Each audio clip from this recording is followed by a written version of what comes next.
ukurannya bulat kecil, dan juga rasanya sedikit manis atau asam. Nah, kita kan sudah tahu nih misalnya buah-buah sebelumnya cherry atau berry.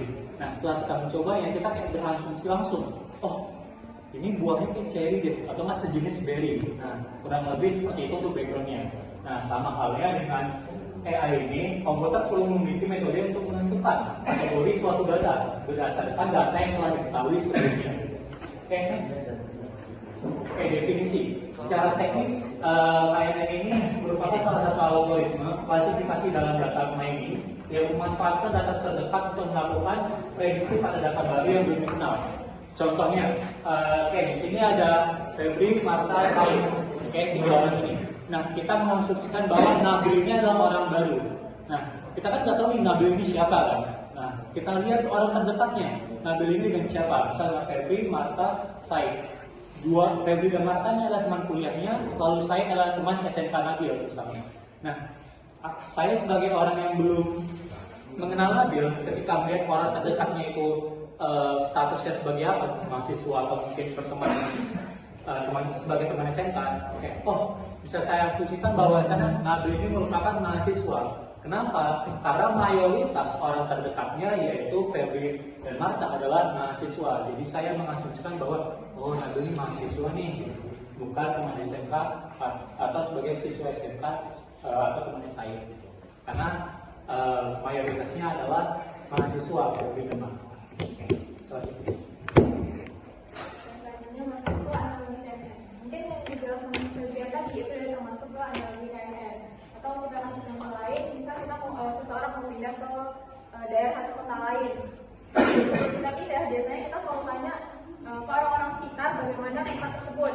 Nah, kita ambil misal ada yang mengatakan aman dan tidak aman. Nah, apabila kondisi atau frekuensi kata aman lebih banyak dari orang-orang tersebut, dari orang-orang sekitar tersebut, biasanya kita akan memilih untuk tinggal di daerah tersebut. Contoh lain, misalnya kita mau beli barang dengan merek tertentu. Nah, biasanya kita selalu tanya ke orang-orang yang sudah pernah beli sebelumnya bagaimana kualitas dari barang tersebut, bagus atau tidak bagus untuk dibeli. Nah, apabila bagus, biasanya kita memilih untuk membeli barang tersebut. Selanjutnya, masuk ke rules memilih jumlah tetangga terdekat. Yang pertama itu K adalah jumlah tetangga terdekat yang dipertimbangkan untuk menentukan hasil prediksi nantinya. Nah, di mana nilai K ini biasanya harus ganjil seperti 3, 5, atau 7. Kenapa ganjil? Untuk menghindari hasil voting yang seimbang. Misal ada dua kelas, baik dan buruk. Nah, apabila kita memilih nilai K-nya itu misalnya 4, memungkinkan untuk frekuensi dari dua kelas ini seimbang, dua nilai kelas baik dan dua nilai kelas buruk. Nah, apabila nilainya ganjil ini bisa menghindari dari keseimbangan frekuensi dua kelas tersebut. Nah, selanjutnya nilai K terlalu kecil dan terlalu besar itu juga tidak bisa, karena apabila terlalu kecil itu bisa lebih sensitif terhadap noise, dan apabila terlalu besar bisa kehilangan dari data lokalnya. Selanjutnya, alur kerja K-nearest neighbor. Yang pertama kita harus menentukan jumlah tetangga terdekat yang akan kita pilih, seperti yang saya bilang sebelumnya, nilai ganjil seperti 3, 5, atau 7. Lalu kita hitung jarak antara data uji dengan semua data latih yang sudah ada. Di mana untuk menghitung jarak ini sebenarnya ada beberapa rumus. Cuma di sini kami menggunakan Euclidean distance, di mana rumus Euclidean distance ini mirip seperti rumus ketika kita mencari sisi miring dari teorema Pythagoras. Setelah itu kita urutkan data latih berdasarkan jarak yang terdekat menggunakan rumus tadi, menggunakan rumus teorema Pythagoras itu, lalu kita urutkan dari nilai terkecil hingga ke nilai terbesarnya. Setelah itu kita pilih K data dengan jarak terdekat dari data uji. Setelah kita pilih, kita hitung frekuensi dari masing-masing kategori pada K yang sudah kita hitung tadi. Nah, apabila mana frekuensi yang paling besar, maka data uji tersebut masuk ke frekuensi yang lebih besar. Nah, selanjutnya untuk alur kerja nearest neighbor lebih jelasnya akan dijelaskan oleh saya.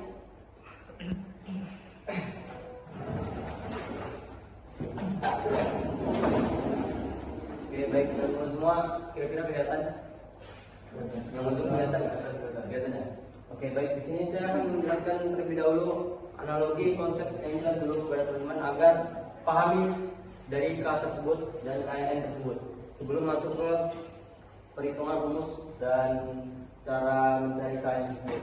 Nah, pertama yang bisa kita lihat di sini kita mempunyai sebuah tadi tetangga 1, 2, 3, 4, dan 5. Nah, ini merupakan data lama, artinya ini tangga atau penghuni yang sudah ada di situ dan sudah jelas bahwasanya mereka ini jelas ini adalah bulat dan ini adalah segitiga.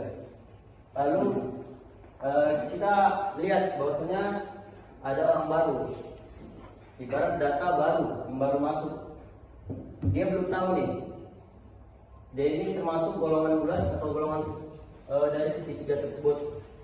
Nah, makanya yang saya bilang tadi, KNN itu adalah dia mencari tetangga terdekatnya. Jadi dia melihat tetangganya di sini. Nah, sebelum kita mencari dia ini sebagai apa, kita harus tahu dulu tetangganya ada berapa. Nah, bisa kita lihat di sini ada 1, 2, 3, 4, dan 5. Lalu setelah kita sudah tahu tetangga itu ada 5. Nah, selanjutnya kita mau ngapain? Kita harus memilih terlebih dahulu. Kita mau setting dia ini ibaratnya kayaknya itu hanya pengen dari 3 tetangga aja dia sudah bisa tahu ini apa, atau kita pengen 5 atau selanjutnya. Nah, kita di sini pengen nyoba dia ini dikategorikan untuk mencari dia X tersebut ini itu dengan melihat 3 tetangga. Jadi kita buat sini K sama dengan 3.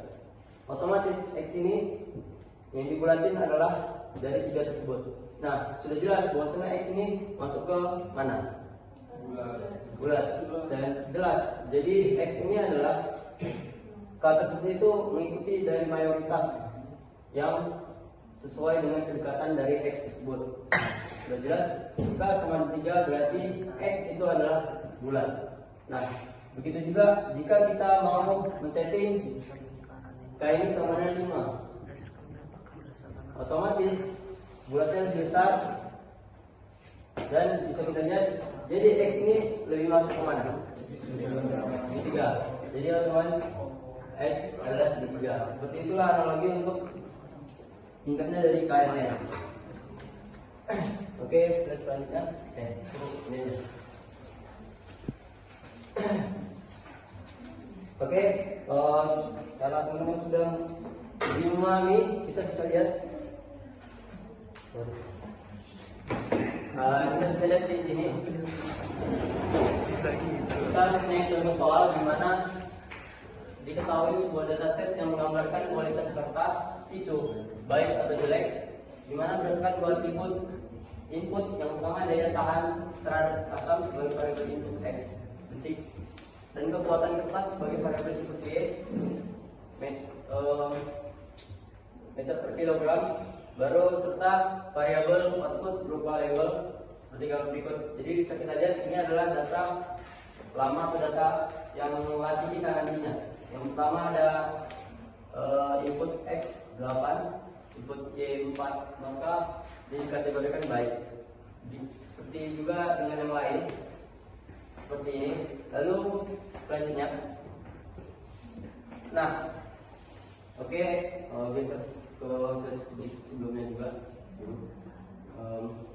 Jadi 8 itu adalah yang bulat ini. Ibaratnya 8 itu adalah yang bulat ini. X data latih 8 dengan X uji 7. Lalu ditambah Y latih 4 dengan Y uji 4. Maka kita hitung dari rumus tersebut apakah label dari hasil nanti data uji kita. Oke, next. Nah, maka kita hanya mencontohkan soal yang untuk yang garis pertama saja. Itu D sama dengan akar 8 kurang 7 kuadrat ditambah 4 kurang 4 kuadrat.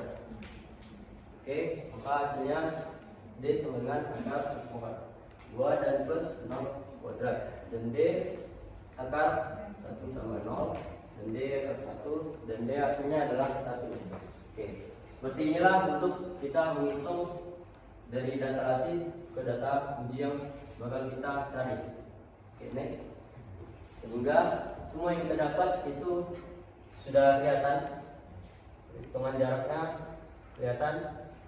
Dan selanjutnya apa yang harus kita lakukan itu kita mengurutkan di mana yang lebih dekat dari data uji tersebut. Pertama urutnya adalah 1 di sebelah sini, baru ada 2, kita 3, 4 dan 5 dan 6. Oke. Dan kita sudah mengetahui urutan dari perhitungan yang sudah kita lakukan jaraknya, maka next kita memilih, kita ingin menghitung dari perhitungan ini itu men-settingnya berapa tanggal. Nah, di sini kita ingin menghitung bosnya hasil dari data uji ini itu dihitung jika K sama dengan 3, artinya tetangganya ada 3, apakah label dari data uji tersebut. Nah, next. Sehingga bisa kita lihat jika K nya sama dengan 3, kita bisa lihat urutannya tadi 1, 2 dan 3. Label dari data yang tadi kita adalah baik, jelek, baik, di mana baik yang lebih dominan, sehingga kategori dari 2 input ini berlabel baik. Seperti itu mungkin. Sekian dari penjelasan terkait rumus serta langkah-langkah dari perhitungan KNN. Selanjutnya penjelasan Febri. Oke, buat untuk kelebihan dari KNN ini cocok untuk data numerik, lalu simpel, efektif jika datanya besar, lalu intuitif, performanya cukup baik, dan terhadap data latin yang noise. Lalu untuk kekurangannya, waktu komputasi tinggi jika data lebih besar disebabkan oleh semua data yang diukur jaraknya untuk setiap data yang diuji. Lalu sangat sensitif dengan ciri yang redundan atau tidak relevan yang ditanggulangi dengan seleksi ciri atau pembuatan ciri. Selanjutnya yang dijelaskan oleh Nabil.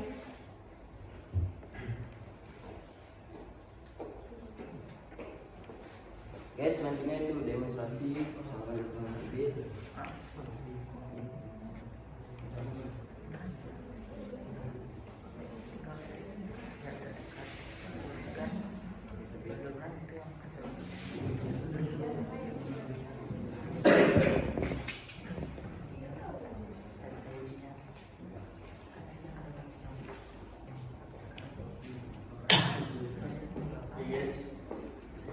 Seperti biasa, untuk demonstrasi kita menggunakan setiap Python, Google Colab atau Jupyter Notebook dan lain sebagainya di software. Di sini menulis demonstrasinya dengan menggunakan dari Escaler, jadi Escaler Lightboards dengan mengimpor classifier.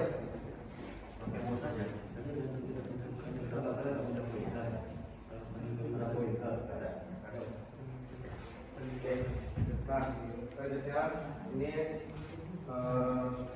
perbedaan ada numpy, ini pandas.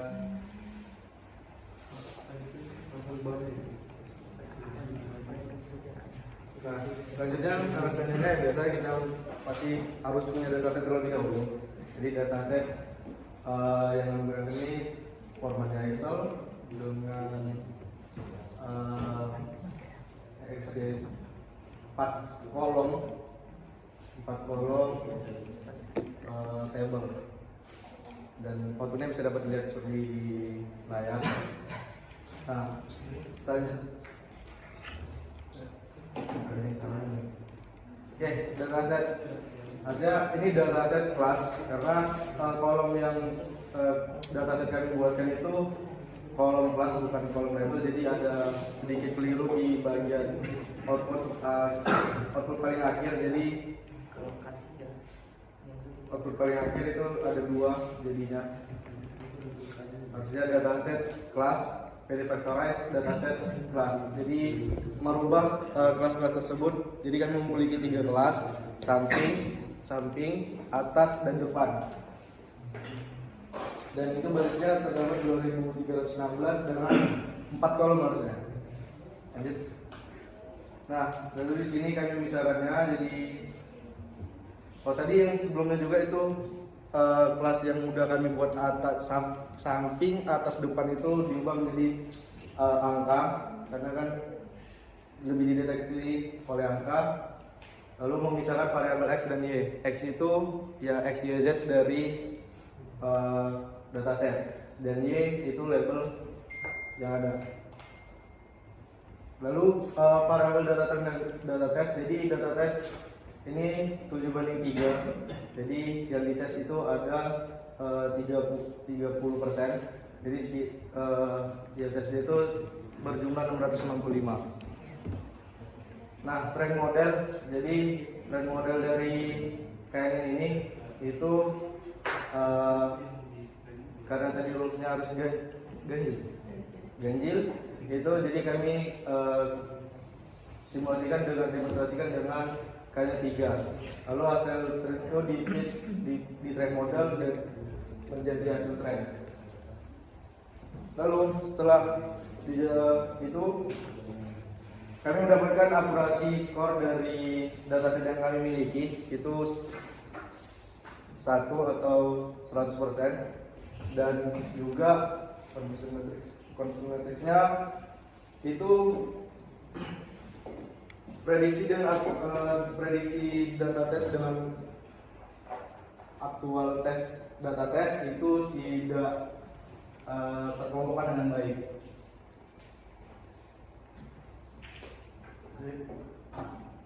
Nah, ini hasil klasifikasinya. Jadi atas, depan, samping prediksinya semua 100%. Dan berikut untuk belum update. Nah, ini berikut sebaran datanya. Walaupun tampak kelihatan masih tapi sudah terkelompok dengan baik. Mungkin cukup sekian demonstrasi dari saya. Coba menggunakan saya. Lagi belum update. Ya, prediksinya ya. Iya.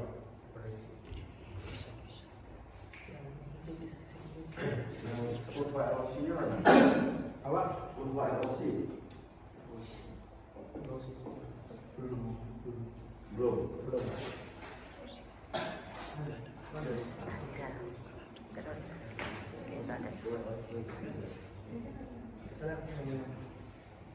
Belum ada, Pak. Oke, Pak. Terus coba dipastikan apakah ini overfitting, ya? Baik, Pak. Karena 100% itu untuk gerakan yang mungkin ada kemiripan bisa terjadi kalau memang prosesnya terlalu intens atau terlalu ya. Oke, Baik, mungkin cukup demonstrasi. Mungkin terdapat kekurangan yang sudah disampaikan oleh Pak Dian terkait kurva tadi dan overfittingnya dari saya sebenarnya tadi yang perhitungan matematiknya tadi. Itu matematik. Ya, baik. Nah, ini coba beri satu nilai biar teman-teman lain yang menghitungnya. Satu nilai. Ya. Dari data yang lain. bebas buat yang baru. Buat yang baru, ya nanti teman-teman akan menentukan apakah dia masuk ke baik atau jelek. Nanti kan data ini Mbak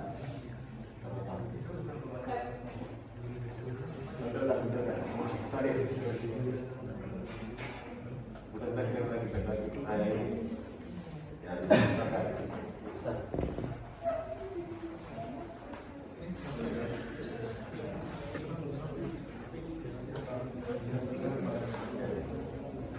Nah, coba beri satu soal, ya.